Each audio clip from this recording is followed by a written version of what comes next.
Sanctions. Firstly, so what is a sanction? A sanction is when a country or a block of countries or an entity or something basically puts like a measure in against another country that says like, oh, you can't do this and this and this with that country if you're from my country, or you're from my block of countries or from my entity or my institution. And maybe they also try to enforce it on others who want to interact with that country in some way. There's different kinds of sanctions, right? The sanctions, for example, like unilateral sanctions, where one country like imposes sanctions on another country, or like one country or a block of countries, for example, like the USA and the EU, but they love doing this, imposes sanctions on another country, like without any input from that country or anything that's even remotely representative of its people, right? Essentially to try and impose some sort of political change on that country that they believe would favor whatever they want, right?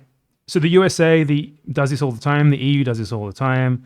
China and Russia do it to a lesser extent in some limited capacity, etc. Anyone can do it, but it's generally, it matters more when you're more powerful, especially the US, because the US is basically the financial center of the globe. If you can't bank in the US, you don't have easy access to currency inflows in US dollars, you're excluded from the US financial system. It doesn't matter who you are, if you're a company, a government, whatever, you're hugely disadvantaged. And to a lesser extent, that also applies in the EU. It's also beginning to apply somewhat to China as the Chinese currency becomes more globally important. But mostly right now, it's the US that does it, to a lesser extent the EU, to a lesser extent the UK. And these countries also all generally act as a bloc together. So yeah. So how do sanctions work then, right? How does a sanction that one country or one bloc or whatever, that one entity puts on another sort of entity, especially like a country-on-country sanction, for example, like when the USA puts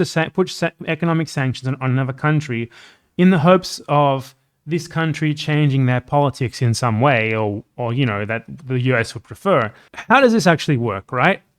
Well, there's some very good insight as to how this is intended to work. Like, how do you think it works, right? Like, what could doing this possibly do to force that government to change their policy? It is essentially leveraging the well-being of the people in that country against their government, saying that, we're going to essentially punish your general population until you change your ways in some way. And also the hope is that in doing this, in making the economic situation in the country less good, so to speak, that this will also turn the people further against their government, possibly rendering them essentially unviable, or even forcing basically getting people to start like a revolution against them, right? All for the interest of the USA. It's essentially weaponizing people's welfare against their government. And you don't have to take this from me, because the USA has said it before, at least in the limited occasions where documents to this respect have been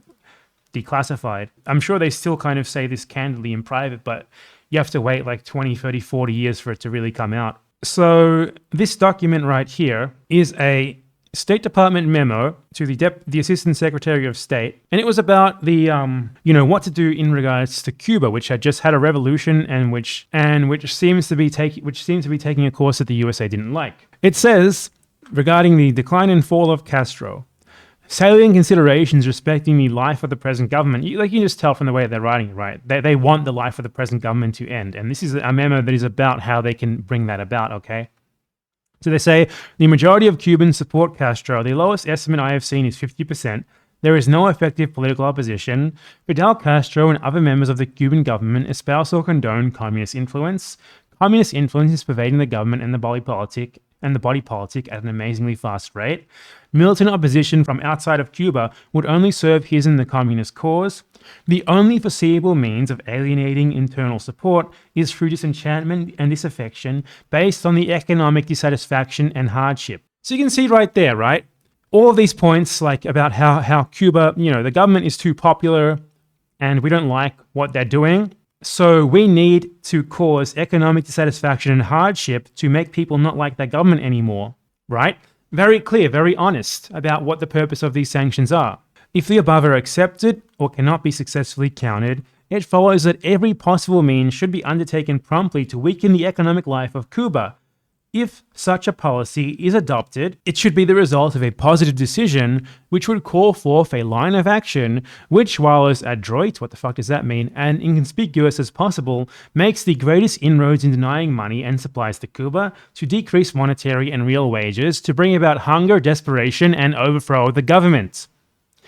You see that? So this was a memo that was sent to the Assistant Secretary of State, and the Assistant Secretary of State initialed the yes space provided on the source text, saying that yes, he would like to read more about these potential ways to hurt the Cuban economy. And this obviously led to further increases in the Cuban embargo, etc., essentially trying to strangle the sort of democratic life of Cuba, to turn people against their government and to cause an sort of overthrow of the government through leveraging the well-being of the population, essentially causing suffering among the population to overthrow the government because the US didn't like how the government was organized. So you see right there, that's a candid explanation of how sanctions work, the intent behind them, how they are supposed to work. And you might say this is from the 1960s, but the US, Europe, the UK, etc., they all still just do this sort of thing today. They use sanctions as a geopolitical weapon, as a unilateral geopolitical weapon, when they do not like a government. And of course they claim they're doing it for like the good of the people, etc., right? But, the people are not consulted on this. It's all done for their own geopolitical interests, and any talk of them caring about the people is just bullshit. Like, you can say, yeah, this is an old thing, it's from the 1960s, but it's, they're still doing this shit today. And if you think they are doing the exact same sort of shit that they were doing back then, right? But now they have different motivations, right? Like they don't intend to cause suffering. They're doing it to attack the government, etc., Oh, so they're doing the exact same thing, but apparently their motivations are totally different. The only thing that's really shifted then is what they're saying publicly is different to what they're saying in private, which is what we can see in that document. Okay, so I just want to say, like, it's obviously different when a country is putting these sorts of measures on another country. They're saying that it's for the good. It's for your own good, without any sort of support from the general population of this country, right? And yeah, I'm sure that they can trot out like opposition groups, exiles, etc., who'll say, yeah, we support the sanctions. They always do, right? But that's because those people are not the ones who are being affected by them in the country. Like, even if a government is unpopular, even if a government is genuinely bad, it's very rare that people want you to make them starve in order to get back at it, in order to force them to overthrow it. It's very rare that people want to starve, even if they hate their government. It's very rare that they would like want to like fucking have like their living standards lowered and be made to like live through even worse hardships than whatever there already was, just because a foreign power wants their government to not be in power anymore. Like, I can show some examples. Well, the big sanctions targets right now are Iran, Syria, and Venezuela. They have like basically like massive, far-reaching economic sanctions on huge sectors of the economy, of all of their economies. And the way that these are often justified is through saying that, oh, there's exemptions for food, there's exemptions for medicine, there's exemptions for humanitarian aid, etc., right? But the thing with that is that's bullshit. That's bullshit, because the way that these sanctions generally work is that the whole exemption thing is there to make it seem like, make the US seem like it's giving exemptions, like it cares about the people, etc., because, it would be bad for them if it didn't look that way. But the way that these sanctions are designed, the way that they work, they cause so much legal doubt over what you can and cannot do, that companies that, manufacturers that could be exporting to Cuba or like other countries that are sanctioned decide against doing it, because the laws and the gray area is so unclear that the risk isn't worth it,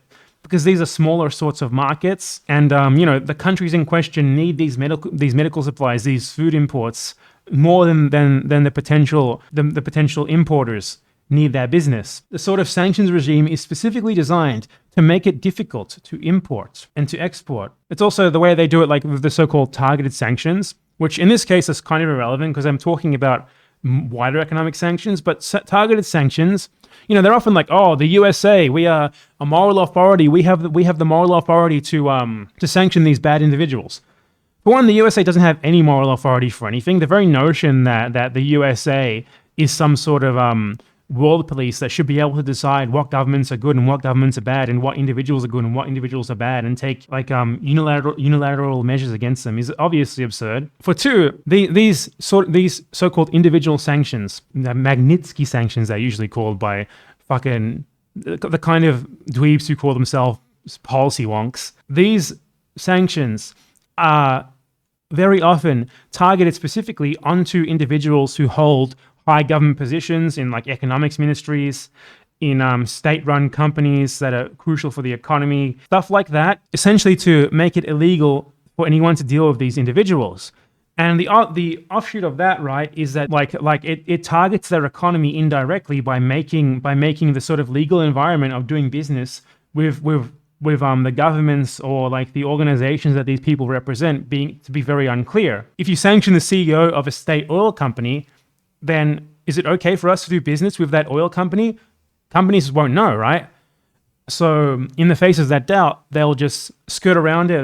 They'd rather not risk it. These sorts of things are very unclear. I'm going to find a specific example that was in my video on Cuba. So you can see how like the legal uncertainty surrounding these sanctions that supposedly have exemptions is essentially to like wipe their hands of whatever problems the sanctions cause, while they still do, in effect, greatly reduce these countries' abilities to import essential supplies. It was for the first time in 1992, exemptions for medical supplies to Cuba were permitted, which created a humanitarian exception on paper.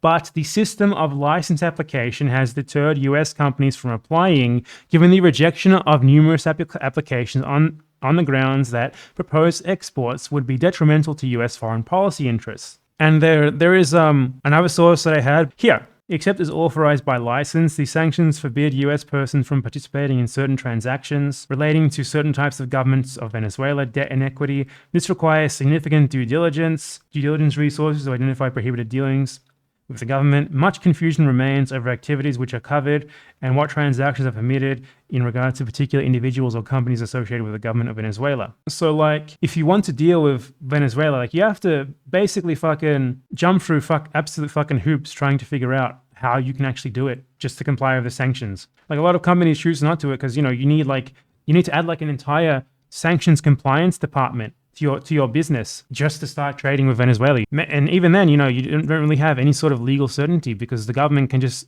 veto it whenever they want. So a lot of countries, like even with these medical and food exemptions, etc., they still shy away from dealing with these countries that are sanctioned by the USA. If you think, these sanctions are good because they're being used against bad governments. These governments need to be overthrown for the good of their people thanks to the US sanctions, etc., etc. Well, have you actually asked what the people in these countries think? This is a poll from around the beginning of the sanctions on Iran, I believe. So you have, for example, like the question here, for example, sanctions on Iran from the US, the UN, and Western Europe. Do you think that these sanctions have hurt the livelihood of Iranians? This is a Gallup poll. This is a US-based polling agency. It's not some evil Iranian regime propaganda. 50% of them think that the sanctions have affected their livelihood a great deal. 35% somewhat. 85% think that the sanctions have affected their livelihood. In general, of all Iranians, 90% of them think the same, okay? Iranians hold the US chiefly responsible for the sanctions. 46% US, so they're not blaming their own government, they're blaming the USA, okay? Even despite the sanctions, the majority still thinks that Iran should keep developing its nuclear power. 68% still think. So clearly, these people are against the sanctions, and they think they're bullshit, and they blame the US for them, and they think that their livelihood is being affected, right? So they basically see through the intention here. So, like in every single possible respect, these sanctions are unilateral. They are being taken against the Iranian government, weaponizing the welfare of people who don't want them to exist against their government for cynical geopolitical aims. And this is not the only case, right? We can look at, for example, sanctions on Venezuela. Now, this poll is a poll reported in Telesur, but it is by a legitimate polling company. However, don't worry, I have another thing that backs this up. So this is in Spanish, but it says 82% of Venezuelans reject unilateral sanctions imposed by the United States against that country. So just as an aside here, the sanctions on Venezuela are against a state oil company, and Venezuela gets Tons of government income comes from the state oil company, which in turn stimulate the economy in huge ways, fund social welfare programs, fund government actions in general, etc., right? Obviously, if you sanction a country's primary industry, it's going to affect normal people, primarily going to affect normal people. Any sort of economic sanction affects normal people the most, okay? Especially the wide ones like this. So 82%, according to this poll, which was reported in state media.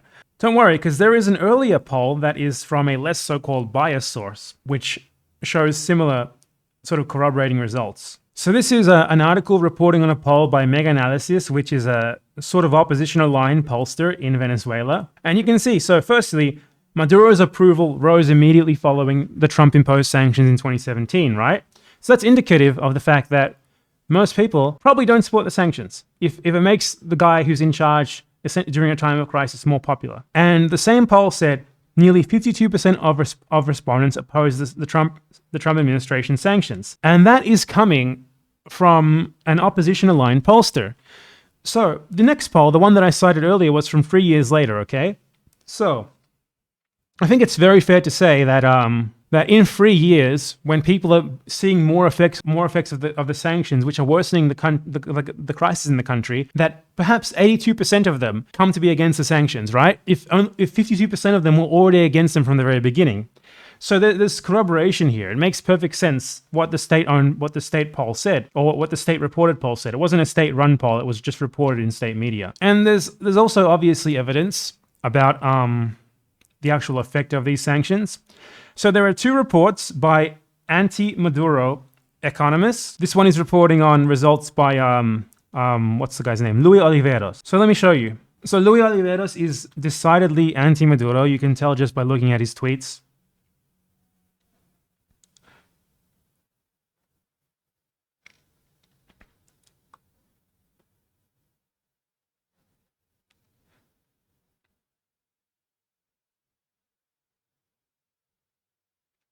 See, he says here, like, Posao Maduro is like Thanos. He has so much power that he influences protests in all of Latin America when he hasn't even been able to rescue the Venezuelan economy or raise his polling ratings. And he says here, in 95 months that Maduro has been in power, oil production has dropped incredibly, blah, blah, blah. Yeah, I mean, he's like saying that Maduro is hiding government statistics and basically critiquing them constantly, okay? So you can't say that this guy is some Maduro shill. He's an economist who is clearly aligned with the opposition, at least in some way. So he offered a 53-page report, which, this article is a good enough summary for us to go over. And he said that, so declining oil production has its roots in Maduro's policies. So clearly he's against Maduro, right? But he says, even if we assume that rate of decline continued or even doubled, US sanctions have still caused the Venezuelan state to lose between 17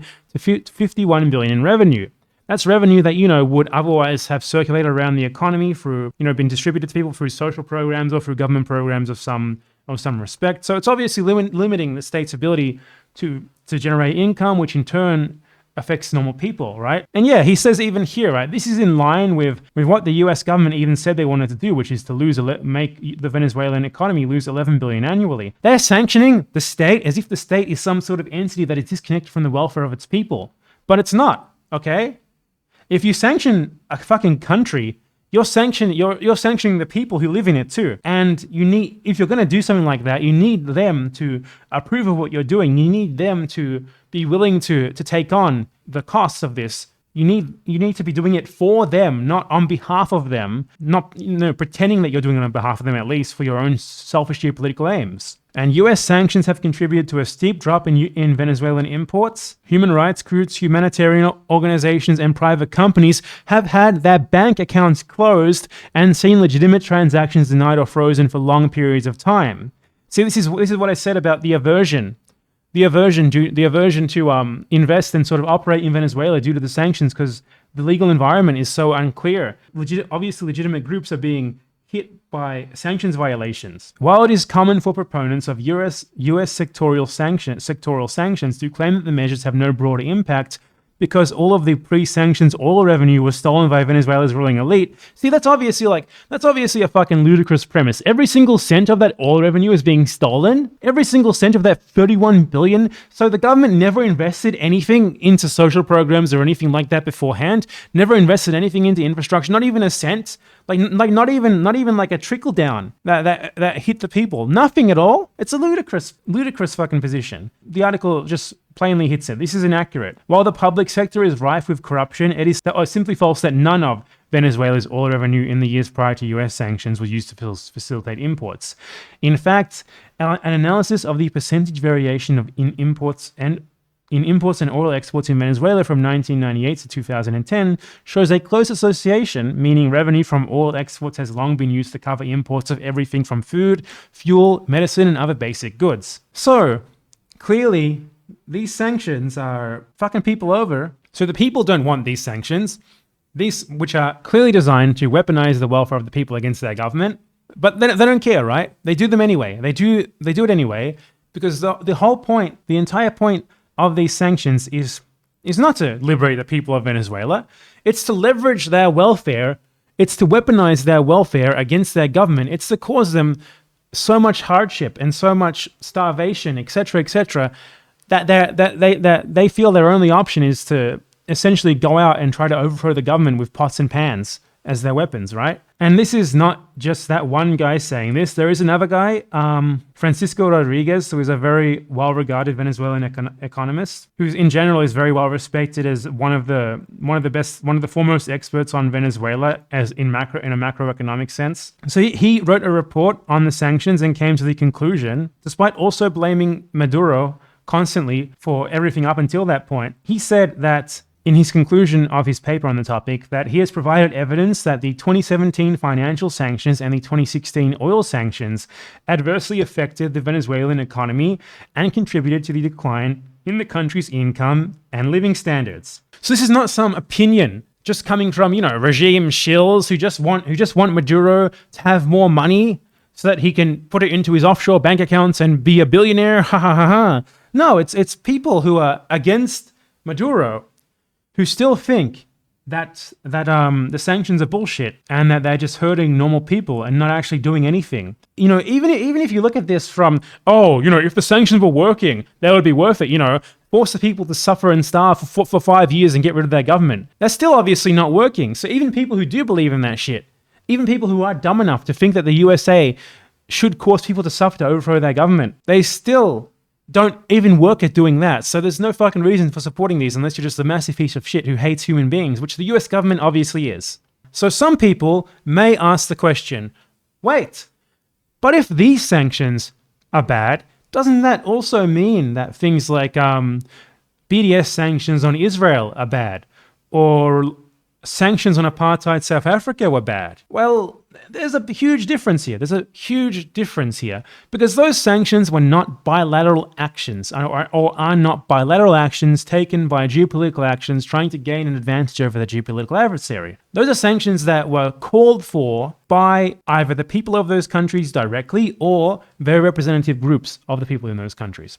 Great example would be Nelson Mandela. Nelson Mandela was one of the leaders calling for sanctions on apartheid South Africa. It is completely fair to say that Nelson Mandela and the ANC were representative of a majority, perhaps even a supermajority of people. Oh my God. Let's go over the headline. Mandela urges support for sanctions. That's good enough for now. I'm not fucking around with fucking getting around the block. The point is that there is a difference between the US sanctioning a country because it wants its government to be overthrown, even if that government is unpopular within the country. You can't just do that unless the call to overthrow this government is coming from within the country, from a great majority of people within the country. In South Africa, it was, okay? In South Africa, the ANC, which was a representative movement of most, or at least, most black South Africans would have considered it to be, somewhat representative of what they wanted internationally, and at least have some sort of authority to speak for them on the international stage, at least at this point in time, before they got into the government and they fucked up. They could say, okay, so, we want sanctions. please sanction South Africa. We're prepared to endure the consequences that this may cause us because we need you to help us pressure this government to overthrow them so that they stop oppressing us with this literal fucking apartheid, right? So there's a huge difference there between the US imposing sanctions on a country because the USA doesn't like its government and people from that country asking for sanctions to be imposed on its government. Like the vast majority of people from that country, like 90% of people in South Africa were black people living under apartheid. And I can tell you right now, very few of them supported it. There's also evidence from Palestine. Now, let's say, for example, if we combine the Israeli and Palestinian populations, and we say that the entire area of Israel and Palestine is essentially de facto ruled by the Israeli government, which is true. Palestinians are a majority there. They constitute about 60-70% of the population, I believe. And the Palestinians are also the relevant people here, right? Because they're the ones who are being oppressed by the Israelis, not the other way around. So if they want sanctions on Israel, if they want a boycott of Israel, then obviously, right, we're talking about something that is legitimate and completely different to these unilateral, geopolitically aimed sanctions imposed on other countries by entities like the US, Europe, etc., to get them to change their internal politics in a way that favors them more, in a way that they would prefer. And there is a poll of a fairly reputable pollster that does these sorts of polls in Palestine, and that shows exactly that. So an overwhelming majority supports the campaign to boycott Israel. 86% support the campaign to boycott Israel and impose sanctions on it. Okay? They're being genocided by Israel, and their opinion is that they want sanctions on Israel, which obviously will hurt them as well, because everything that goes in and out of the West Bank and the Gaza Strip is allowed by Israel, and these places are effectively governed by Israel de facto in any meaningful way. They're all to do with Israel. Israel controls these places. They control their electricity supply, their internet, blah, blah, blah, blah, all of it. So if they say that they want these sanctions, obviously they know what this means, and that they would be willing to endure whatever suffering that meant for themselves, whatever lowering in their quality of life that meant. Then that is obviously something that is very, very legitimate to ask for, compared to the USA just unilaterally imposing sanctions on governments that it says, oh, we don't like this government, so we're going to do this so that it changes.